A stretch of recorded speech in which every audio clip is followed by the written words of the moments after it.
So today I would like to explore a few beginner-friendly synthesis techniques with a new collection from synthesizer.com. Of course, they are also available as hardware modules in 5U format, which is pretty interesting to have in this eurorack, and they are amazing for exploring all sorts of ideas, and again, very beginner-friendly. So let's start with something quite basic but very fun, building a subtractive voice.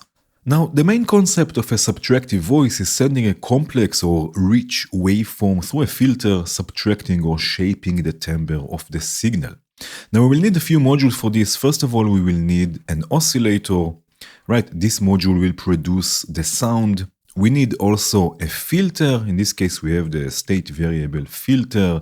This one will control or will let us control the timbre. We also need an amplifier in this case. With this module, we can control the amplitude or volume over time. And it's also common to have two envelope generators in a subtractive voice. Of course, there is also an envelope generator in this collection. So I can just duplicate this so we have two. One of them, maybe I will zoom in a bit, one of the envelopes will control the filter, the frequency of the filter. And here we have a dedicated attenuator. We can fine-tune this later on. And the second envelope will control the amplitude through the amplifier. And also here we have an attenuator. So I will just open it all the way. So the level will go all the way up. Now you can see here on the oscillator, we have multiple waves to choose from. Let's start with the pulse wave. This will go to the filter. Here we have a signal input. And in this case, we will use the low pass filter. So it will let the low frequencies pass while attenuating the higher frequencies. Lower, I mean lower than the cutoff point where the frequency is at, and higher than this. So we will go take the low pass output. This will go to the signal input number 1 here.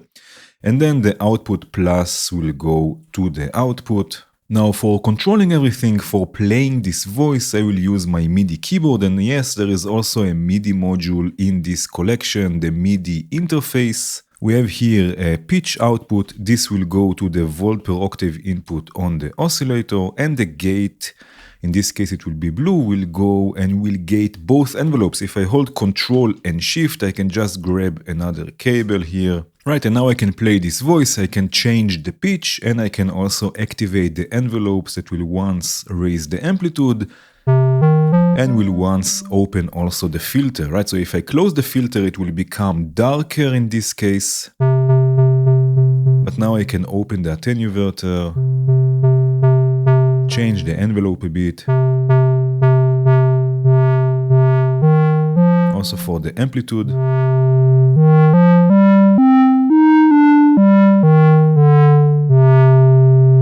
Now, a few things we can do to add some movement is, for example, add pulse width variation or modulation, right? Since we are using a pulse wave, here we have the pulse width control.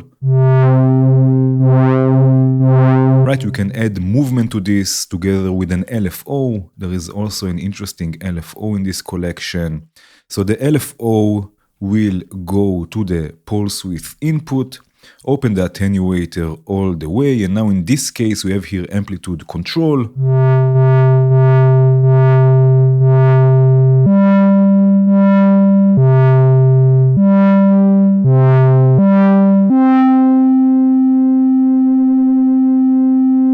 Right, so now we have movement in the pulse width. We can also add another layer, a bit more complexity with another oscillator. So if I move everything, and I can just hit Control D and duplicate what I have, and then I will take a saw wave. Here on the filter we have another input, and in this case with a dedicated level control. So now I can blend this in. Of course, we also need the pitch from the MIDI module. So again, I hold Control and Shift, and then I can take another cable, and now both oscillators will track the pitch from my keyboard, and now I can mix this in. And even take this an octave down, again, just to add another layer of complexity.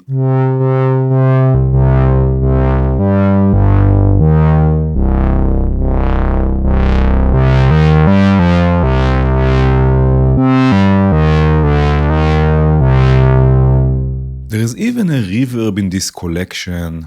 that we can add. Now the reverb in this case is a mono one, so if we add 2, of course it's VC VREC, we can just add more modules.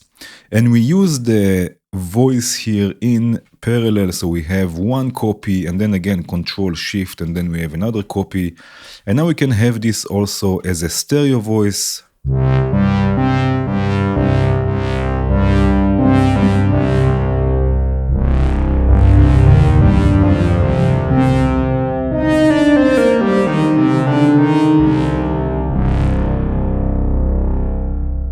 This collection is also a really nice sequencer, the sequential controller. We can have one sequence with up to 24 steps, or 3 sequences with each up to 8 steps. So I will switch this to have 3 sequences. Now we have here a few buttons. So for example, start will start the internal clock. We can change also the rate here, right? With the rate control, let's go with something like this. Right now we have here a gate output. Again, in this case, I have a simple subtractive voice, oscillator, filter, amplifier. Right, so the gate will go to the envelope and will gate the envelope. Right now we can use, for example, one of the sequences here, bank 1, to control the filter. So this will go to the CV input, open the attenuator all the way.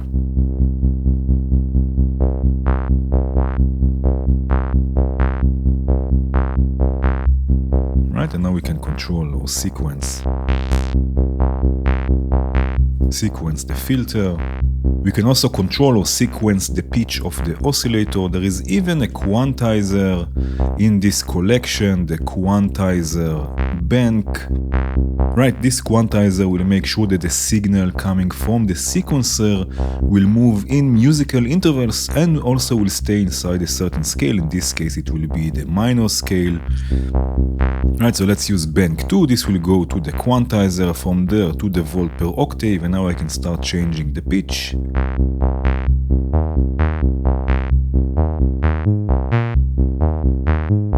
Right, so now we have also a pitch sequence. We can also send the pitch to the filter. You can see we have here another input on the filter, says 1 volt per octave. So first of all, it will follow pitch information, but we can also use this input to open the filter on higher notes. So they will be brighter. Right now, we have an 8-step repetitive sequence, but we can add some movement to it with randomness. This can be a bit tricky, but we will take this step by step. So first of all, we will use another module, the sample and hold. Right, this is a sample and hold module. Sample and hold has nothing really by itself, nothing to do with randomness. It all depends on what signal we used with it. And in this case, we will use a noise, white noise, which is basically a random signal. So now the sample and hold will take a snapshot of this noise whenever it's being triggered or gated. Right, so we'll get random values. It will generate random values with each gate. So in this case, we will use the gate from the sequencer and change it here to external. Right, so it will work with external gates. Now we need to control the amplitude of this sample and hold. So what we can do is use another amplifier, right? So we can use this to control the level, the volume, the amplitude of this randomness over time. This will go to the signal input here. And now what we need is to mix the sequence with the random notes, right, to have variation. So I will use a mixer, which is also available in this collection. Right, once we will use the pitch from the sequence. Right, if I open the first channel all the way up, we get basically the same result. But now from the amplifier, I can use the second input, open it again all the way. Now if I take the gain here up, we will always get a random note. This is not what we want. We want to control when the notes will be added. So the control CV controller here will take it a bit up, and we can control it from another row of the sequencer, and say, for example, just steps 3 and 5 will have randomness on them.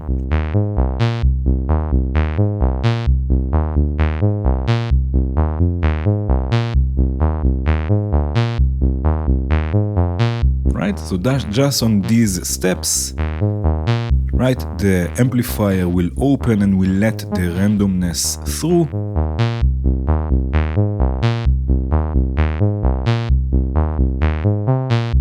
And now just on these notes we get randomness. We can also add here some delay and reverb.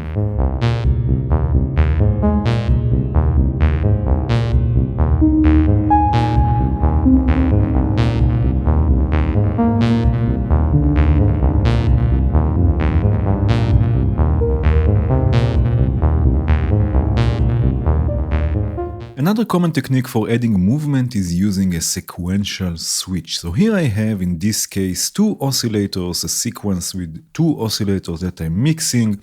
And again, I'm mixing them using the filter. In this case, instead of a low-pass filter, I'm going to use a band-pass filter. Right, and you can see I have two LFOs modulating the filter, so we have lots of movement. I'm also using here another module from this collection, the pan fade, that we can use to pan the voice left and right. Right, so if I use another LFO for this, we have also panning modulation. Now in this case I have again the sequencer set to 3 sequences of 8 steps. So this is the first one, then another one, and another one. Right, so again, to add movement, we can switch between them together with the sequential switch. So we will use 1, 2, and 3, and now I can send this to the quantizer and switch between them manually.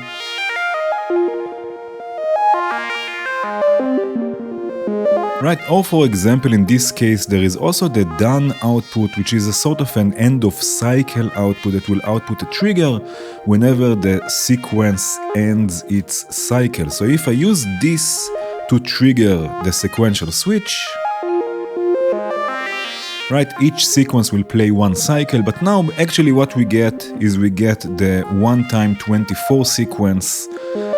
So instead of doing this inside the sequencer, we're doing this outside with the sequential switch, right? We have 8, and then another 8, and then another 8.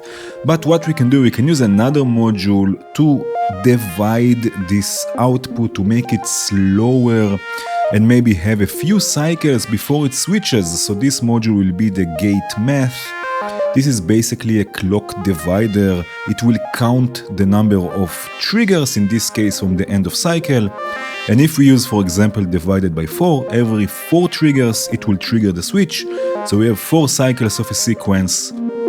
Then it will switch to the next one, again 4 cycles, and then the next one.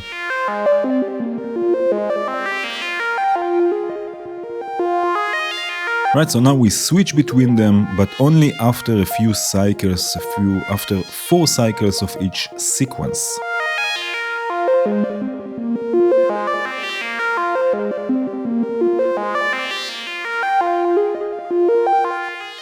A fun sound design technique that works great with this collection is wave splicing, so basically fading or switching between 2 waves at audio rates, and by that creating unique wave shapes. So in this case, as you can see, I have 3 oscillators, and again I'm using here the pan fade module. Now if it's set to fade, we can use it to morph between 2 inputs. So let's say, for example, from one oscillator we'll take the triangle wave, and from another oscillator we'll take the saw wave. This is going also through a low-pass filter. Right, but now with the pan fade, all the way left we have the triangle, all the way right we have the saw wave, right? So we can crossfade between them, and now we will use another oscillator again at audio rates, maybe a ramp wave, to crossfade between them. Right, so already we have an interesting shape, but of course detuning them will create even a more interesting shape. So for example, the triangle wave, we can take an octave down. In this case, let's take the ramp all the way up. Right, and then tune it down to a different note.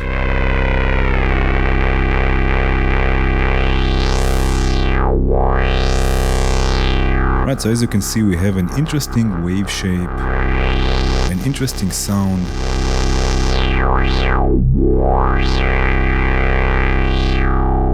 Right, let me take this out for a second. I have here another example. I will bring this up. Right, in this case, I also have 3 oscillators, but I'm using a switch instead of a crossfader. I'm using a switch, right, to switch between the audio waves at audio rates. Right, so this will go for a second to another input here on the filter.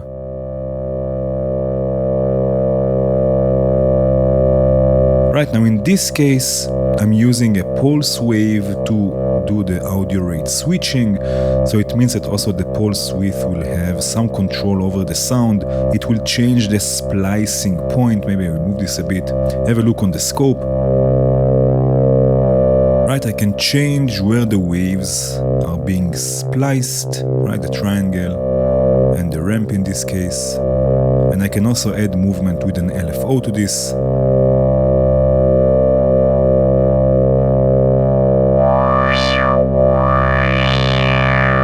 I will bring in the first channel. Another trick we can do is use noise, white noise, to add modulation to the filter, to mix in noise, but through modulation of the filter. Not too much, but just a bit.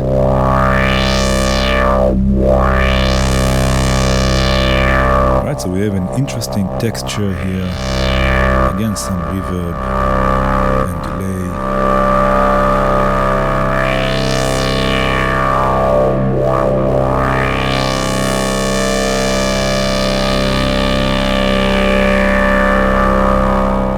Another fun sound design idea is using a clipper for adding movement similar to pulse width modulation, but also for simple waveforms. For example, like a triangle that I have here from the oscillator. Right, a triangle wave, unlike a pulse wave, we cannot really do anything to it, we cannot really add any movement to it, but with this technique we can create something interesting. So the idea here is to mix the triangle, right? I will use a mixer. This will go back to the scope to mix it together with an LFO. Right, just like this, and then send this to a clipper. Again, a clipper is also available in this collection. Opalach. Right, and now you can see the LFO will basically just offset. It will just offset the wave, the triangle wave in this case, up and down. But the clipper will add limits to these movements, and we will add sort of a PWM-like sound.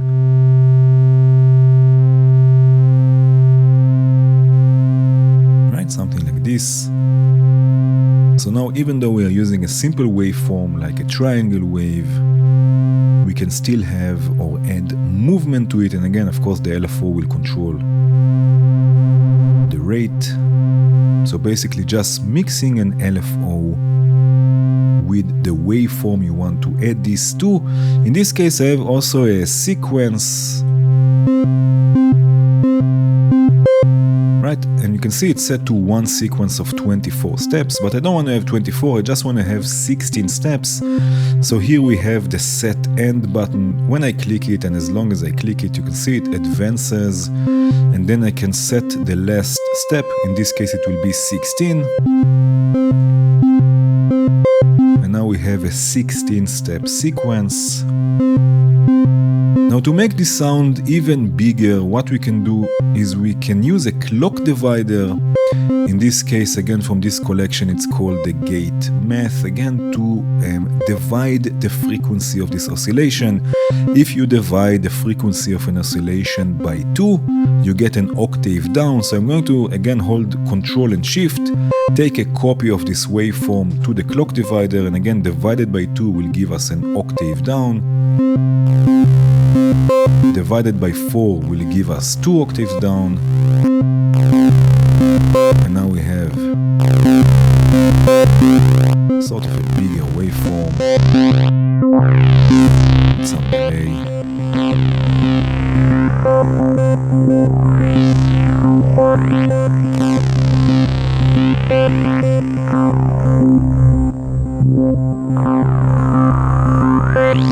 A fun sound design module is the fixed filter bank. Basically, we have a collection of filters, each one set to a different band or frequency band, right? And we can control the level of each of the bands. Here in this case, I'm mixing, as you can see, 3 oscillators just to create something a bit more complex, and even added a reverb to this to add more meat to the sound, right? So now I can choose which bands I want to have. Right, now this can be an interesting EQ module. In hardware, it might be also fun to perform the levels and play with them live. But in VCV, we can also modulate things by mapping modulation. So even if there are no CV inputs, like in this case, we can still use modulation. For this, there is a module from Stürmelder called CV map, right? We can map, for example, if I click it once, I can start mapping controls. So let's say 1, 2, 3, 4, 5, 6, and 7. Then I click outside of the filter bank, right? And now I can use polyphonic modulation to modulate these 7 controls. In my case, I will use the mod 7 from Sequential. In its right-click menu, we can change the polyphony to 7 and then connect the polyphonic output to the CV map. Right, and now the controls will be modulated, and in this case I can change the rate of each of the LFO. We have here 7 LFOs. Right, and as you can see here we have movement. I can also add some delay and reverb. That's a very nice drone, full of movement. I have here another example with a sequence. In this case, I'm using the sequencer to sequence an oscillator, and I'm using polyphonic random envelopes, right? As you can see here, to open different bands. I also have panning modulation. Let me solo this, for example. Right, it will sound like this. So again, I have envelopes that are randomly triggered, and they have random times, and these will open the different bands, again just to add some movement.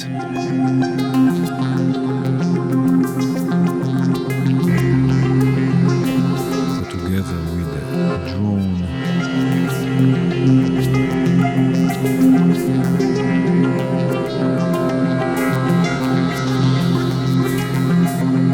Another bonus we get with this collection that is not available in hardware is polyphony, so the ability to have multiple voices at the same time.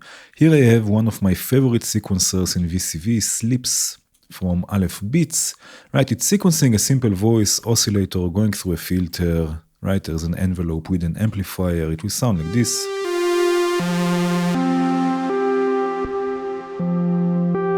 Right, but now I can turn this sequence to be polyphonic, so each voice gets its own channel. In the right-click menu of Slips, we can change the number of channels. I will go with 8, and now it will sound like this.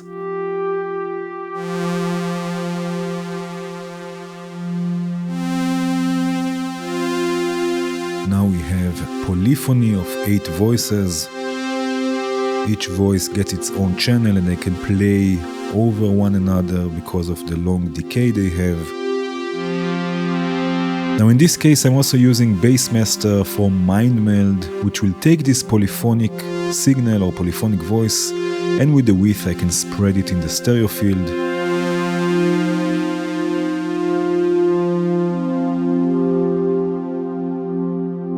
This will of course work also for chords. Let me bring this up here. Right, in this case I'm using the Note Sequencer 16 from JW. This is generating chords with up to 4 notes in each chord. Right, and in this case I have one oscillator going to a high pass, and then a notch filter, and then a low pass, right? So there is lots of timbre control here. And I'm using caudal from Volt, which in this case is also polyphonic. So I have 4 different random sources or signals per voice. Right, so I have random modulation per voice.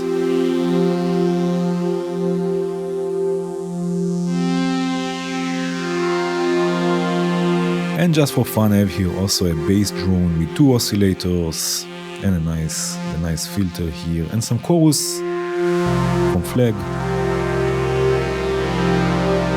Right, of course, with some delay and reverb. Now there are many more techniques to explore with this collection. I believe this video is already long enough. I will continue exploring these modules in future videos, but for now, thank you for watching. I hope you enjoyed it. Cheers!